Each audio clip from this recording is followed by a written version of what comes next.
कल किसकी होगी जीत और किसकी होगी हार, कौन रहेगा सेकेंड स्थान पे, कौन बनेगा किंग मेकर। बहन मायावती जी 6 दिसंबर को बाबा साहेब भीमराव अंबेडकर जी के परिनिर्वाण दिवस पर फिर से 15-20 लाख लोगों को इकट्ठा करने वाली हैं। जी हां दोस्तों, नोएडा में बहुत बड़ी रैली का आयोजन होने वाला है। मैं आरडी भारती और आप देख रहे हैं बिहारी सुल्तान। बिहारी सुल्तान चैनल के दर्शकों से एक आग्रह है, अगर आप हमें आर्थिक सहयोग चैनल को कर सकते हैं तो आपकी बड़ी मेहरबानी होगी, क्योंकि कल गिनती होगी। कम से कम 40 सीट पर हम 40 लड़के खड़े कर रहे हैं। एक लड़के को कम से कम दिन भर का तो कुछ न कुछ खर्चा तो देना ही पड़ेगा, रोटी पानी का, बहुत सारी बातें हैं। हम सोच रहे हैं कि बसपा के साथ हेराफेरी होती है। बसपा को तो अदर में रखते हैं, आप टीवी स्क्रीन भी देख लीजिएगा तो उसमें अदर में रखा जाता है। कहने का तात्पर्य कि जो हमने 40-50 सीट का आकलन दिया था, हो सकता है उस सीट पर वो सेकेंड स्थान पर रहे। 10-15 सीट तो हमने डिक्लेयर कर ही दिया है कि जीतने के चांस हैं। मेरी पूरी तैयारी है कि आपको पूरी सही रिपोर्ट मिले। गिनती के दिन बड़े चांसेस होते हैं हेरा फेरी के। 100 वोट से, 50 वोट से, 10 वोट से, 15 वोट से भी हराया जाता है, और इसलिए कल की फाइट काफी टफ है, कुछ भी रिजल्ट हो सकता है। मैं आपको बता दूं ऐसा मैं क्यों कहा। सभी चैनल ने, किसी ने एनडीए को जिताया, किसी ने महागठबंधन को जिताया, और चैनल वाले ये भूल गए कि मैदान में बसपा भी है, जनसुराज भी है, जनतांत्रिक जनता दल भी है, एआईएमआईएम भी है, और कुछ भोजपुरी के स्टार भी है, भोजपुरी के सिंगर, फिल्म स्टार, इस तरह के। पवन सिंह का नाम तो आप जानते ही होंगे। अब रोहतास के अंदर जो करगहर विधानसभा है, वहां पर रितेश पांडे जो गायक है, और उनका सीधा टक्कर जो है उदय प्रताप सिंह से। उदय प्रताप सिंह बसपा के कैंडिडेट हैं। वहां पे वोटों की खिचड़ी हो गई है, और जो बीच का वोट 40% बचता है, उसमें 30% बसपा को जा रहा है, 10% रितेश पांडे को जा रहा है। आपने सुना होगा महागठबंधन, लेकिन महागठबंधन में वाम दल भी है, कांग्रेस भी है, राजद भी है, और वहां कांग्रेस के भी कैंडिडेट हैं और वाम दल के सीपीआई के भी कैंडिडेट हैं। तो महागठबंधन रही बात, भाजपा तो है ही। सवाल ये उठता है कि जिस तरह आप पता कर सकते हैं, बिहार का मटिहानी विधानसभा में लोगों ने कहा कि हम राजकुमार सिंह को वोट नहीं देके कामदेव सिंह जी को दिए, उनके पिताजी को। उनका पिताजी का नाम काफी बड़ा था। ठीक उसी तरह करगहर में लोग ये कहे कि हम उदय प्रताप सिंह जी का वोट नहीं देकर हम उनके पिताजी रामधनी सिंह को वोट दे रहे हैं। रामधनी सिंह समाज सेवी हैं, और जितने भी कैंडिडेट हैं सबके सब सवर्ण हैं। तो कहने का तात्पर्य है कि बहुजन समाज पार्टी का जो SC ST OBC वोट जो भी है, थोक के हिसाब से बसपा को तो जा ही रहा है हाथी छाप पर। साथ में जो सवर्णों का ट्रसल है, मिश्रा जी भी खड़े हैं, उदय प्रताप सिंह खड़े हैं, रितेश पांडे खड़े हैं, कर लो आपस में फाइट।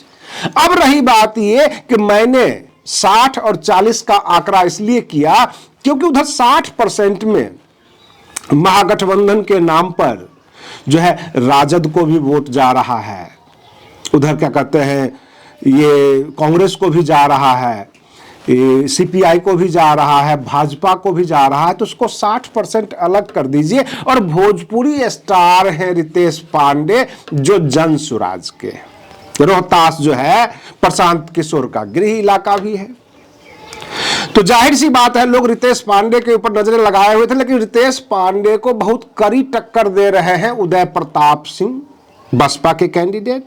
और इस हिसाब से जब हम देखते हैं पूरे 40-50 सीट पर, तो हर जगह या तो दूसरे स्थान पे अथवा नंबर 1 पे बसपा आ रही है, जिसको दोनों तरफ की मीडिया ने इग्नोर किया। अब क्या हो रहा है, एक दूसरे का मुंह देख रहे हैं। बीच में मैंने भी एग्जिट पोल दे दिया, और जब मैंने एग्जिट पोल दे दिया बहुजन समाज पार्टी का, तो हमारे दर्शक हमारे साथ हैं, हमारे पास व्यूज आता है, बातें फैल जाती है और सबके सब हक्का बक्का रह गए कि हाँ भाई बसपा को तो हमने छोड़ ही दिया, जनसुराज को हमने छोड़ ही दिया, कुछ न कुछ गड़बड़ हुआ। तो किसी किसी चैनल ने क्या किया कि महागठबंधन को भी जिताना शुरू कर दिया। मैं आज तक की तारीख तक कह रहा हूं कि बहन मायावती जी अथवा बसपा का कोई ऑफिशियल स्टेटमेंट नहीं है कि हम एनडीए के साथ जा रहे हैं अथवा महागठबंधन के साथ। अभी तक कोई ऑफिशियल स्टेटमेंट नहीं है। चुनाव में कितनी सीट आती है, कितनी इनकी स्ट्रेंथ बनती है, जो बसपा के आलोचक हैं, जो बसपा की आलोचना करते हैं, वे भी हमारे चैनल पर आते हैं, इंटरेस्ट लेके देखते हैं कि बसपा को कैसे कैसे विरोध करना है। जिस सीट के बारे में हम बोल देंगे उसी सीट के बारे में वहां पे झुंड इकट्ठा हो जाता है विरोध करने के लिए। ऐसे विरोधी बसपा के हैं। और रही बात ये, वो कह देंगे, आप कमेंट्स में देख लीजिएगा, 1-2 सीट आएगी, 0 सीट आएगी, ऐसा करके भाग जाते हैं। जब देखने क्यों आते हो भाई? कहने का मतलब हम आपका वीडियो देखेंगे, ये देखेंगे कि बसपा क्या कर रही है। तो 6 दिसंबर को आ जाइए नोएडा में परिनिर्वाण दिवस पर। बसपा फिर से दिखाने वाली है अपनी ताकत।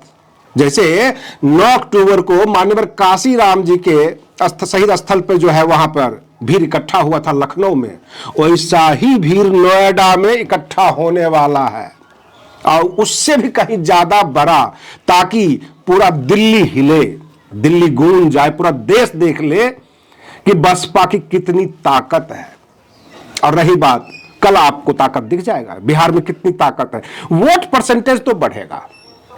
मैंने अपने दर्शकों से आर्थिक अपील इसलिए कर दिया कि वोट परसेंटेज बढ़ेगा और हम भी अगर अपने घर में जाके सो गए तो जाहिर सी बात है कि 2-3 सीट तो निकलेगा, एक आध भी सीट निकल सकता है और बाकी सीट पर हेरा फेरी के चांसेस बड़े ज्यादा हैं। इसलिए हमारे टीम मेंबर ने दबाव बनाना शुरू कर दिया कि कल टाइट रहिएगा या एक आध वीडियो बना के साइड हो जाइएगा, कुछ भी कर दीजिएगा, शाम तक का इंतजार कीजिएगा क्या रिजल्ट आया है।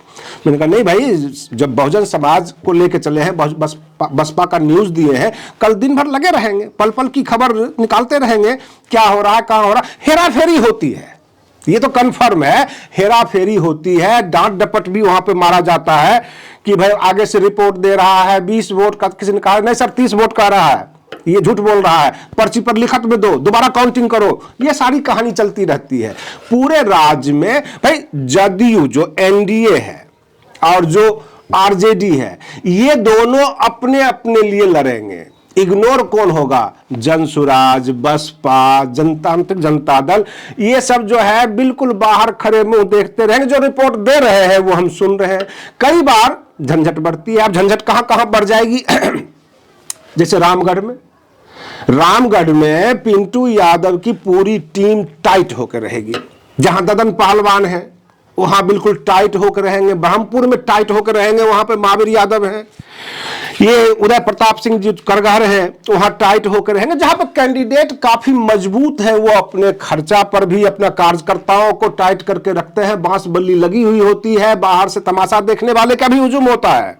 और रही बात ये, न्यूज सुनने वाले भी टीवी पे चिपके रहेंगे 10, 11, 12 बजे तक। आपको समझ में आ जाएगा कौन बढ़त में है कौन घटत में है। सवाल ये उठता है कि बसपा की खबर क्यों इंटरेस्टिंग होगी कि राजद अगर 10 सीट से कम हो रहा है और 10 सीट बसपा का आ गया तो क्या राजद की सरकार बनेगी? अथवा 10 सीट बसपा के पास है और एनडीए 10 सीट से नीचे आ गया तो क्या एनडीए की सरकार बनेगी?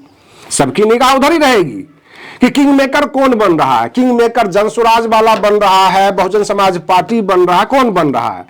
एआईएम जो है पार्टी और जो अल्पसंख्यक समाज, वो बसपा के साथ चलेंगे। अगर मान लेते हैं कि 10 सीट जो है बसपा को आ जाता है, 5 सीट एआईएम को हो जाता है, तो मैं आपको बता दूं कि राजस्थान में बसपा के साथ छल हुआ और बिहार में एआईएम के साथ भी छल हुआ है। जो 5 सीट पिछली बार आया था उनके विधायकों को फुसला लिए थे और राजस्थान में भी 6 विधायक जो है बसपा को फुसला लिया था कांग्रेस। तो ये दोनों मिलकर महागठबंधन को कैसे समर्थन करेंगे? हम मान लेते हैं 2-2, 3-3 ही विधायक आ जाते हैं, 5-6 विधायक का ही दरकार हो जाता है दोनों दल से।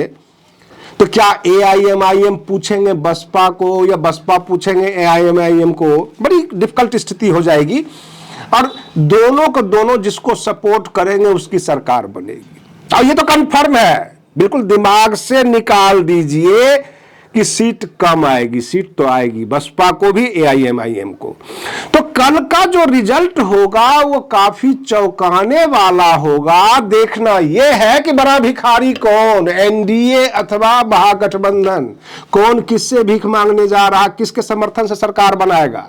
रही बात यह कि कल के रिजल्ट के बाद हम चाहते हैं कि सब कुछ अगर सही रहा तो हम निकल चलते हैं अब बिहार से दिल्ली की तरफ।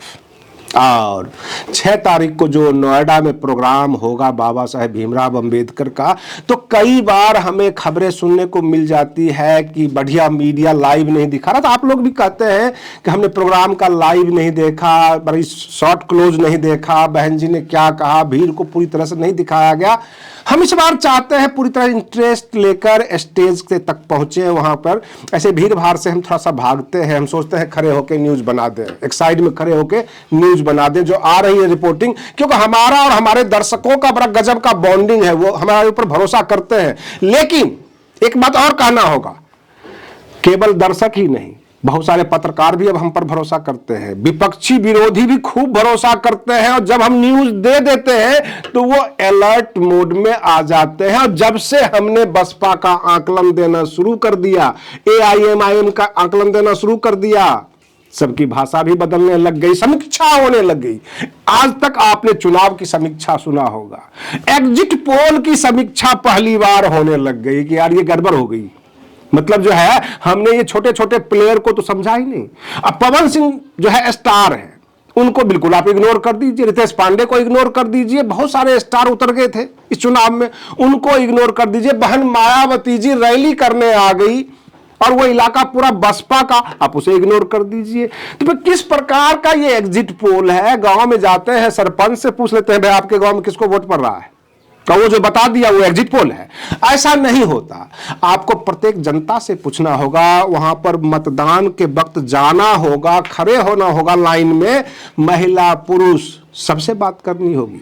और रही बात ये, महिलाओं ने तो इस बार वोट दिया है, नीतीश कुमार को वोट दिया है। मैं शुरू से कहता रहा हूं कि ये जीविका दीदी वाला खेल नीतीश कुमार ने थोड़ा सा टफ बना दिया था चुनाव को, और इस हिसाब से चुनाव काफी रोमांचक हो गया। हम इंतजार करते हैं कल के रिजल्ट का। आप बने रहिए बिहारी सुल्तान चैनल पर, हम फिर मिलते हैं अगले वीडियो में, तब तक के लिए धन्यवाद।